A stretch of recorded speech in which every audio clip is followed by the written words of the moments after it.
கருப்பு திரைப்படத்துல மனித உருவெடுத்து தெய்வமே வக்கீலா நீதிமன்றத்துக்குள்ள நுழையிற காட்சியை நம்ம பார்த்திருப்போம். ஆனா நிஜ உலகத்திலேயே அதே மாதிரியான ஒரு சம்பவம் நடந்திருக்கு. அத பத்தி உங்களுக்கு தெரியுமா?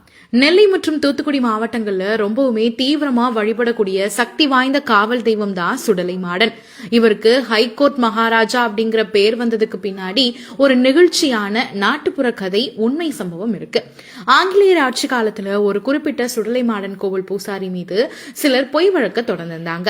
அந்த வழக்கு நீதிமன்ற விசாரணைக்கும் வந்துச்சு.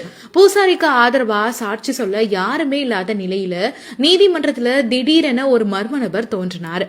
அவர் நீதிபதி முன்னாடி கம்பீரமா நின்று பூசாரி நிரபராதி அப்படிங்கறதுக்கு அத்தனை சான்றுகளையும் வாதாடி நிரூபிச்சாரு. பூசாரி விடுவிக்கப்பட்ட அடுத்த கணமே அந்த நபர் அங்கிருந்து மாயமா மறைஞ்சிட்டாரு.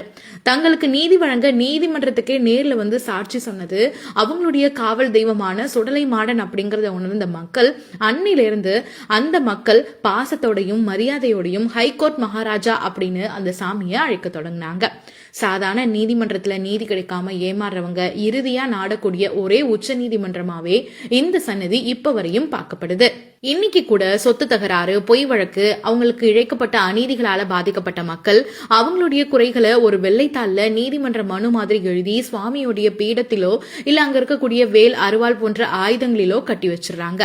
ஹைகோர்ட் மகாராஜா அவங்களுக்கு நிச்சயமா நியாயமான தீர்ப்பை வழங்குவார் அப்படிங்கறதும், தவறு செஞ்சவங்களை அவர் தண்டிப்பார் அப்படிங்கறதும் மக்களுடைய அசைக்க முடியாத நம்பிக்கையா இருக்கு. இந்த கோவில் தூத்துக்குடி மாவட்டம் ஸ்ரீவைகுண்டம் பக்கத்துல இருக்கக்கூடிய ஆறுமுகமங்கலம் அருள்மிகு ஸ்ரீ வேம்படி சுடலை மாட சுவாமி திருக்கோயில் அப்படின்னு அழைக்கப்படுது. வேப்ப மரத்தின் நிழல் அமர்ந்து அருள்பாலிக்கிறதுனாலதான் இந்த பெயர் வந்ததா சொல்லப்படுது. அநீதிக்கு பயப்படாம நீதிக்காக நிக்கணும் அப்படின்னு ஹைகோர்ட் மகாராஜா இப்ப வரையும் மக்களுக்காக நிக்கிறதா மக்கள் நம்புறாங்க.